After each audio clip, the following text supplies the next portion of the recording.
Hello everyone friends, आप सभी के सामने 24 जुलाई का प्रथम पारी का पेपर आ चुका है, जिसकी आंसर की आप सभी के सामने आ चुकी है। फ्रेंड्स, अगर आपने अभी तक नहीं मिलाया है तो आप सभी ज़रूर मिलाएं और आपके कितने मार्क्स बन रहे हैं आप सभी कमेंट करके ज़रूर बताना।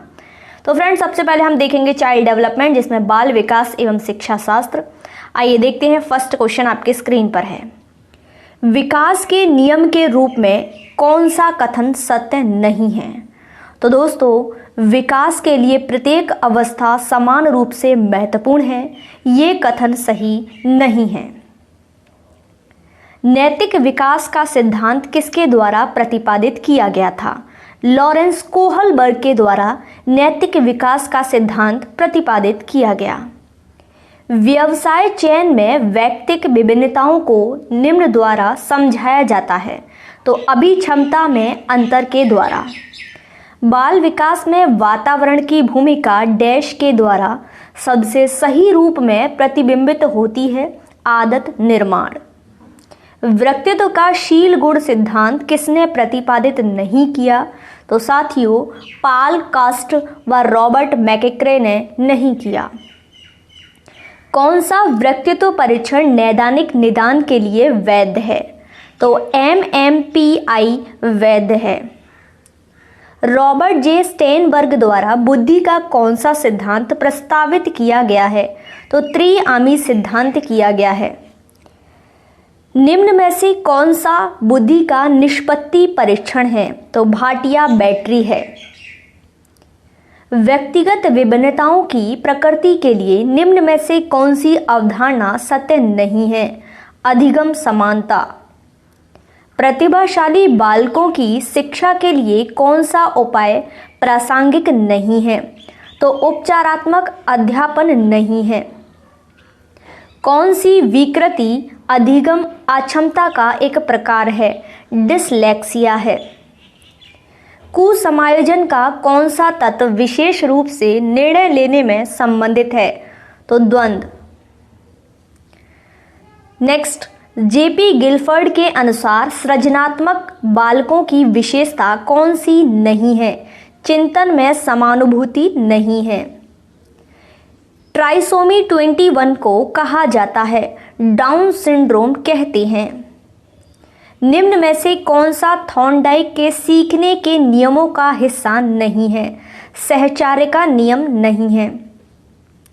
निम्न में से कौन सा कक्षा में सीखने को प्रभावित करने वाला मनोवैज्ञानिक कारक है? अभिप्रेरणात्मक एवं संवेगात्मक अवस्था है। अधिगम का अंतर्दृष्टि सिद्धांत किसके द्वारा प्रतिपादित किया गया है? तो वोल्फगैंग कोहलर के द्वारा किया गया है। अधिगम के समस्या समाधान उपागम का अंतिम चरण कौन सा है? निष्पादन का सत्यापन है। समायोजन के लिए एक युक्ति के रूप में रक्षात्मक युक्तियों के प्रयोग को मौलिक रूप से किसके द्वारा प्रस्तुत किया गया था? सिगमंड फ्राइड के द्वारा किया गया था। निम्न में से कौन सा बाह्य अभिप्रेरणा का उदाहरण है? पुरस्कार है। निम्न में से कौन सा शिक्षण के स्तरों के आधार पर शिक्षण का प्रकार नहीं है? तो साथियों, प्रदर्शन स्तर नहीं है। ड्रेवाइट W एलन के द्वारा कौन सी शिक्षण अधिगम विधि प्रस्तुत की गई है? सूक्ष्म शिक्षण की गई है। अभिप्रेरणात्मक चक्र के 3 महत्वपूर्ण घटक कौन से हैं? आवश्यकता, अंतर्नोद तथा प्रोत्साहन है।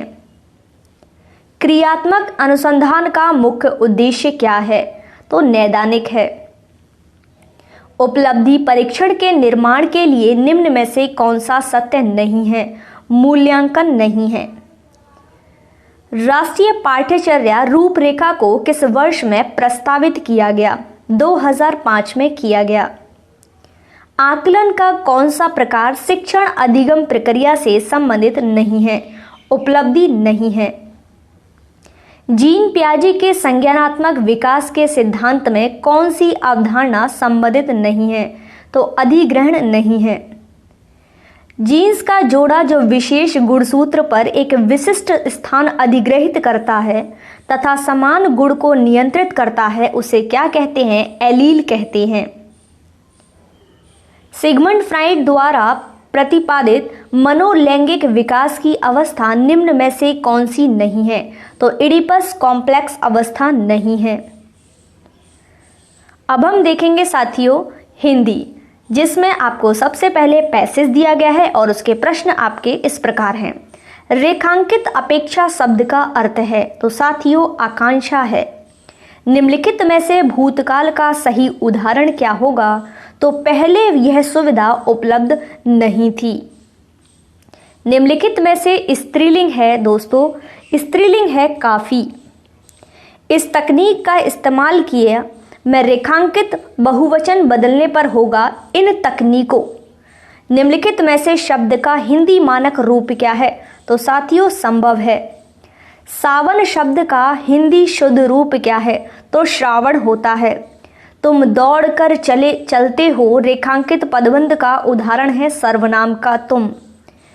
ठीक न्याय करना अर्थ प्रकट करने वाला मुहावरा है दूध का दूध और पानी का पानी करना।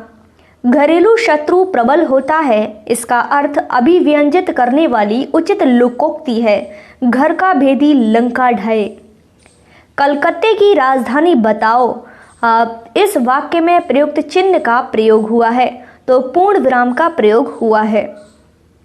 निम्न में मातृभाषा, राष्ट्रीय जागरण और सांस्कृतिक पुनरुत्थान को जिस शिक्षण विधि से बल मिला है वो है बेसिक शिक्षा। प्राथमिक स्तर के पश्चात पद और कविताओं का चयन करते समय ध्यान रखना चाहिए कविता की भाषा कक्षा स्तर के अनुकूल हो। विद्यार्थी सही ढंग से लिखे और उसके लेखन कौशल में निरंतर विकास हेतु आवश्यक है। अध्यापक विद्यार्थी लिपि, शब्द और वाक्य रचना की अशुद्धियों को दूर करते रहें। विद्यार्थी में पठन कौशल विकसित करने हेतु उचित उपाय क्या है? तो पुस्तकालय से संदर्भित पुस्तक लेने, पढ़ने और अधिगम आवश्यक सामग्री खोज का अवसर दिया जाए। निम्नलिखित में से मातृभाषा हिंदी शिक्षण की समस्या है। वर्णों की अधिकता। निम्न में से भाषा शिक्षण पद्धति में सर्वोपरि स्थान है पाठ्य पुस्तक का। निम्नलिखित में से एक विशेष प्रकार का भाषा शिक्षण साधन है जिसका वर्तमान में विद्यालय शिक्षण में सर्वाधिक प्रयोग करने हेतु बल दिया जा रहा है, तो ओवरहेड प्रोजेक्टर है। भाषा शिक्षण के द्वारा विद्यार्थियों के भाषाई ज्ञान एवं कौशल तथा उनकी रुचियों एवं अभिवृत्तियों में कितना विकास हुआ है, इसकी सापेक्षित जानकारी प्राप्त करने हेतु कौन से दो कार्य करने होते हैं? तो मापन और मापन द्वारा प्राप्त मापों की व्याख्या। भाषा शिक्षण के क्षेत्र में मापन की सर्वाधिक प्रयोग में ली जाने वाली विधि का नाम बताएं? तो योग्यता परीक्षा है। यदि विद्यार्थी कुसमायोजन से बच रहे हों, पढ़ने की ओर उनकी रुचि वृद्धि हो रही हो, उनके व्यवहार में तथा परिवर्तन हो रहा हो, तो निम्नलिखित शिक्षण कारगर समझना चाहिए।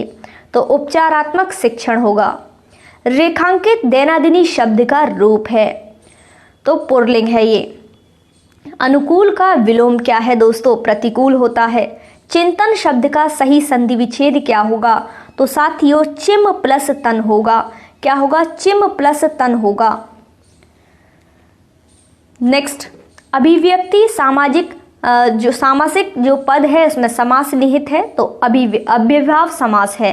निम्नलिखित में से तत्सम शब्द है अनायास। बीमार शब्द के सही पर्यायवाची क्या होंगे? तो आश्वस्त, रुग्ण और व्याधिग्रस्त होंगे। निम्न में से वर्तनी की दृष्टि से शब्द शुद्ध शब्द होगा, स्पष्ट होगा। अपने विचारों को प्रकट करने के लिए जिस माध्यम का सहारा लेते हैं उसे कहते हैं साथियों भाषा। क्या कहते हैं? भाषा। निम्नलिखित में से एकार्थी शब्द नहीं है, स्वभाव। कौन सा नहीं है? स्वभाव। बीमारी के समय हमारे मुंह से हे राम की ध्वनि का दुख अवस्था में कई बार ओ माँ निकल पड़ता है। रेखांकित शब्द में ये क्या है? तो साथियों अव्यय है। फ्रेंड्स, अब हम देखेंगे संस्कृत, और संस्कृत के प्रश्न आपके सामने इस प्रकार हैं। 54 इशिता संख्या संस्कृते का, तो कैसे लिखते हैं इसको? चतुः पश्चातः प्रातः 6:45 वादने सूर्योदय भवती अस्मिन् वाक्य रेखांकित शयम अक्षरे लिखन्तु। तो पादोन सप्तवादने लिखेंगे। माहेश्वर सूत्रेषु हश्व स्वरा सन्ति, और इसका राइट आंसर होगा दोस्तों पश डी। संस्कृतेन अनुवाद कुरुतः, और इसका राइट आंसर होगा तस्मात् गुरुः विद्या पठति। एकारस्य उच्चारणस्थनम अस्ति, और इसका राइट आंसर होगा दोस्तों कंठतालु। कंठतालु इसका राइट आंसर होगा, कंठतालु। नेक्स्ट क्वेश्चन, शाकारस्य उच्चारण स्थान विदिते, और इसका राइट आंसर होगा साथियों तालु। वृक्षे फलानि सन्ति वाक्यमिदे भव्यचे भवति, तो वृक्षे फले भयवते इसका राइट आंसर होगा वृक्षे फले भूते। वाक्य संशोधते नृपात वसुंधा याचते, और इसका राइट आंसर होगा नृप वसुधा याचते। रिक्त स्थान पूर्विकता सुक्ति संयोजते, और इसका राइट आंसर होगा श्री। संस्कृतेन अनुवाद कुरुते, और इसका राइट आंसर होगा वये गुरु नस्यामः। वर्ण सामान्य पद्धति का विधे अपरे नाम वर्तते, और इसका राइट आंसर होगा अक्षर विधे। मनोरन्याय अनुवाचनाय श्रुता पुनः कथनाय शब्दाने समुच्चरणाय च कस्य कौशलस्य आवश्यकता भवते, और इसका राइट आंसर होगा भाषण कौशलस्य। संस्कृत शिक्षणे प्रस्तावना विषयोपस्थानम तुलना सामान्यीकरणम प्रयोगस्य कस्य विधे सोपाननि सन्ति, और इसका राइट आंसर होगा हर्बर्टीय विधे। श्लोक का नाम सूत्रणाम गद्याना च कंठस्थ पाणिनि को विधि बलह ददाति, और इसका राइट आंसर होगा पारणाय विधि। संस्कृत भाषा शिक्षणस्य इंद्रियाणे प्रयोगाधारणे दृश्य साधनम भवति, और इसका राइट आंसर होगा पाठ्य पुस्तकम। कस्मपि कक्षा कसे कस्य प्रथमा निवृत्ते भवते, और इसका राइट आंसर होगा श्याम पटस्य। छात्राणां ज्ञान स्वरतः बुद्धि कलेशम कार्य शक्ति कतः निश्यते, और इसका राइट आंसर होगा परीक्षा। रुचि नैरत्यम वैराग्यम एते त्रय विधवः कस्मिन् सिद्धान्ते प्रयुज्यन्ते, और इसका राइट आंसर होगा क्रियाशीलताय अभ्यासे सिद्धान्ते। 18 शब्दा अतः यावत मौखिक परीक्षा एवं कस्य प्राचीन साधनम तेव आसान, और इसका राइट आंसर हो गया मूल्यांकनस्य। शलाका परीक्षा छात्रस्य मूल्यांकन करोति तीव्र बुद्धे, इसका राइट आंसर होगा। और फ्रेंड्स ये आपके सामने एक गद्यांश दिया गया है और उससे संबंधित प्रश्न है। महता इत्र का विभक्ति तो तृतीय विभक्ति है। ध्वजारोहणम इत्यादि संधि दीर्घ संधि है। राष्ट्रीय गीतम इत्य समास तो तत्पुरुष समास है इसके अंदर। प्रणमंती इत्र कह लकार लट लकार है इसके अंतर्गत। गणमान्य राजनयिका सम्मिलिता भवति, और इसका राइट आंसर होगा राजनायिका। और ये आप सभी के सामने श्लोक दे रखा है, इससे संबंधित प्रश्न है। अत्रैव इत्रह कह संधि तो वृद्धि संधि है। संगीते शास्त्र शरणम इत्रे समास वर्तते तत्पुरुष समास है। उपगताम इत्रे कह प्रत्यय, और इसमें प्रत्यय पूछा है तो कत होगा। अत्रैव कोकिल विनिदंत मनोज्ञ कंठी अस्मिन श्लोकांशे कोडलार, और इसका राइट आंसर होगा व्यतिरे कालंडरा लकार। उपरोक्त श्लोक के छंद होंगे वसंत तलिका। अब फ्रेंड्स देखेंगे हम सामाजिक अध्ययन से संबंधित प्रश्न। 60 प्रश्न इसमें दिए गए हैं। मेगास्थनीज ने मौर्य प्रशासन में सैनिक गतिविधि के संचालन के लिए कितनी उप समितियों का उल्लेख किया है? तो 6। गुप्त काल में ब्राह्मणों को जो भूमि दान दी जाती थी उसे क्या कहते थे? अग्रहार कहते थे। चालुक्यों की राजधानी कौन सी थी? तो ऐहोल राजधानी थी चालुक्यों की।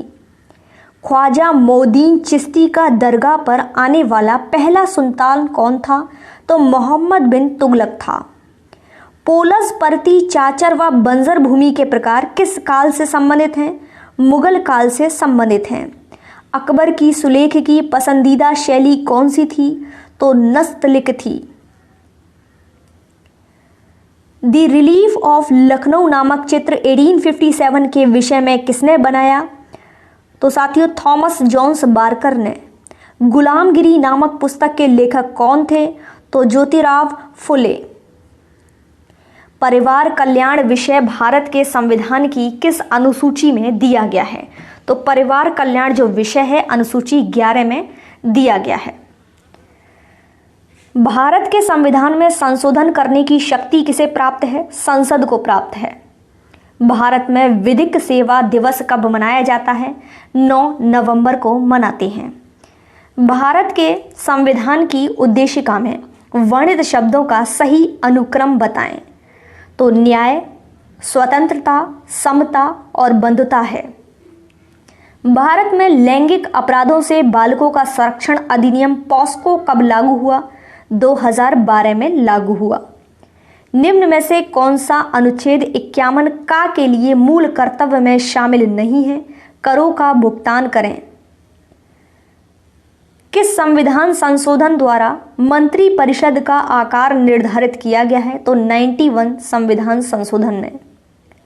स्वीप संबंधित है मतदाता जागरूकता कार्यक्रम से। 2 राज्यों के मध्य विवाद उच्चतम न्यायालय के किस क्षेत्र अधिकार का हिस्सा है? तो मौलिक अधिकार का हिस्सा है। मूल संरचना का सिद्धांत न्यायपालिका ने किस बाद में प्रतिपादित किया? तो केशवानंद भारती में। निम्न में से कौन सा कथन असत्य है? शनि एक आंतरिक ग्रह है, ये असत्य है। जब 0 डिग्री देशांतर पर सुबह के 10 बज रहे हों, 15 डिग्री पूर्वी देशांतर पर कितने समय होगा? तो 11 बज रहे होंगे प्रातःकाल के। भूपर्पटी के नीचे वह स्थान जहां भूकंपन आरंभ होता है उसे क्या कहते हैं? अधिकेंद्र कहते हैं। भूकंप और ज्वालामुखी घटित होने का कारण क्या है? तो अंतर्जनित एवं बहिर्जनित बल कारण है। अगुलहास धारा कौन से महासागर में प्रवाहित होती है? तो हिंद महासागर में प्रवाहित होती है। भारतीय पुरातत्व सर्वेक्षण के पहले जनरल कौन थे? अलेक्जेंडर कनिंघम थे। थेरी गाथा के संबंध में कौन सा कथन सत्य है? तो फ्रेंड्स फर्स्ट, सेकंड, फोर्थ यानी कि बी इसका बिल्कुल सही है। वर्धमान महावीर किस वंश से संबंधित थे? तो लिच्छवी वंश से संबंधित थे। 16 महाजनपदों में मगध प्रथम क्यों थे? क्योंकि खेतों की उपज अच्छी होना और लोहे की खदानें होना, जंगली हाथी का उपलब्ध होना, उपरोक्त सभी इसका राइट आंसर होगा। लोथल नामक हड़प्पाई स्थल कहाँ स्थित है? तो लोथल दोस्तों गुजरात में स्थित है। बैरी गाजा प्राचीन भारत के कौन से बंदरगाह का यूनानी नाम था? तो भरूच का नाम था। चोल अभिलेखों में भूमि की विभिन्न कोटियों का उल्लेख मिलता है। उनमें से बेलन ग्वाई का संबंध था गैर ब्राह्मण किसान स्वामी की भूमि से।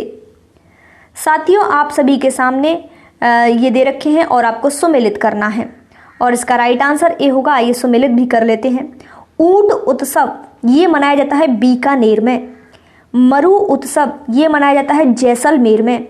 पतंग उत्सव तो ये जयपुर में मनाते हैं। मेवाड़ उत्सव तो ये दोस्तों उदयपुर में मनाया जाता है। निम्न में से कौन सा कथन असत्य है? तो राजस्थान का कल्प वृक्ष रोहिड़ा है, ये असत्य है। कौन सा सही सुमेलित नहीं है? तो माही बाणगंगा सुमेलित नहीं है। अजमेर के पास स्थित पुष्कर में वराह मंदिर का निर्माण किसने करवाया? तो अर्णो राज ने करवाया। राजस्थान में 1857 की क्रांति के समय सिरोही रियासत का पॉलिटिकल एजेंट कौन था? जेडी हॉल था। मोतीलाल तेजावत किस गांव के निवासी थे? तो कोलियारी के निवासी थे। 1987 का सूर्यमल मिश्रण पुरस्कार कन्हैयालाल सेठिया की किस साहित्यिक रचना को दिया गया? तो शब्द को दिया गया है। हातल गांव का संबंध राजस्थान के एकीकरण में कौन सी रियासत से जुड़ा है? सिरोही से जुड़ा है। Governor general Lord William Bentinck ने किस दुर्ग को दुनिया का दूसरा जिब्राल्टर कहा है? तारागढ़ को कहा है? आदिवासियों का कुंभ राजस्थान के कौन से मेले को कहा जाता है? तो बेड़ेश्वर मेले को कहा जाता है। थमड़ियो थेड़ियो आड़ठुस्सी नामक आभूषण महिलाओं द्वारा कहाँ धारण किए जाते हैं? तो कंठ में धारण किए जाते हैं। Maharaja school of arts and crafts की स्थापना किस राजधानी शासक द्वारा करवाई गई? तो ये करवाई गई सवाई राम सिंह के द्वारा। वेलर डांस वाला डांस किसके द्वारा किया जाता है? स्त्री व पुरुष के द्वारा किया जाता है। निम्न में से किस उद्देश्य की संप्राप्ति पर विद्यार्थी किसी मानचित्र में अंकित अशुद्धियों को सही कर सकता है? और इसका राइट आंसर होगा बोध का विकास। शिक्षा नई पीढ़ी के समाजीकरण के अतिरिक्त कुछ नहीं है, ये कथन किसका है? तो दुर्खीम का है। Model of outstanding level of teaching को किस नाम से जाना जाता है? तो मॉरिसन मॉडल के नाम से जाना जाता है। निम्न में से बेंजामिन ब्लूम के संज्ञानात्मक पक्ष के संबंधित कौन सा शिक्षण उद्देश्य नहीं है? तो अधिग्रहण नहीं है। अनुदेशन तकनीक की प्रकृति के अनुसार प्रयोजना विधि संबंधित है। तो ये TLCI इंटरैक्टिव प्रक्रिया अनुदेशन से संबंधित है। मूल्यांकन एवं मापन के संबंध का निर्धारण निम्न में से किस सूत्र द्वारा प्रदर्शित किया जा सकता है? तो मूल्यांकन होता है मापन प्लस मूल्य निर्धारण। निम्न में से कौन सा पद प्रयोजना विधि का भाग नहीं है? तो सूचना का विश्लेषण नहीं है। राष्ट्रीय शिक्षा नीति 1986 में मूल्यांकन को निरंतर और व्यापक बनाने के अंतर्गत निम्न सुझाव नहीं दिया गया। तो प्रश्न पत्र निर्माण में अध्यापकों को गहन प्रशिक्षण की आवश्यकता नहीं है। कक्षा शिक्षण में तुलनात्मक अध्ययन के लिए उपयोगी होता है ग्राफ। प्राचीन एवं वर्तमान काल की संस्कृति एवं लोक जीवन का छात्र प्रत्यक्ष रूप से ज्ञान प्राप्त करता है। तो भ्रमण, अवलोकन और संग्रहालय तीनों उपरोक्त सभी इसका राइट आंसर है। उत्तर भारतीय मैदान में बाढ़ निर्मित नए युवा निक्षेपों को जाना जाता है, खादर के नाम से जाना जाता है। भारत में बहुतायत से पाए जाने वाला वन कौन सा है? उष्ण कटिबंधीय पर्णपाती वन है। कौन सी फसल को सुनहरा रेशा के नाम से जाना जाता है? जूट को जाना जाता है। धात्विक खनिज युग में है मैग्नीज तांबा। मैग्नीज तांबा है। विश्व में सबसे अधिक बिकने वाली कैंसर रोधी औषधि भारत में कौन से पौधे से प्राप्त होती है? तो हिमालयन यब से प्राप्त होती है। राजस्थान के शुष्क व अर्धशुष्क क्षेत्रों में पालर पानी शब्द किसके लिए प्रयुक्त हुआ है? तो वर्षा जल के लिए हुआ है। राजस्थान के कौन से जिले में भारत का सबसे बड़ा सोलर पार्क स्थापित किया गया? तो फ्रेंड्स जोधपुर में किया गया है। ये थे इंपॉर्टेंट क्वेश्चंस। उम्मीद करती हूँ वीडियो आपको पसंद आई होगी। वीडियो अच्छी लगे लाइक शेयर करना, चैनल पर नए चैनल को सब्सक्राइब जरूर करना और कमेंट करके जरूर बताएं आपको कैसी लगी। Thanks for watching.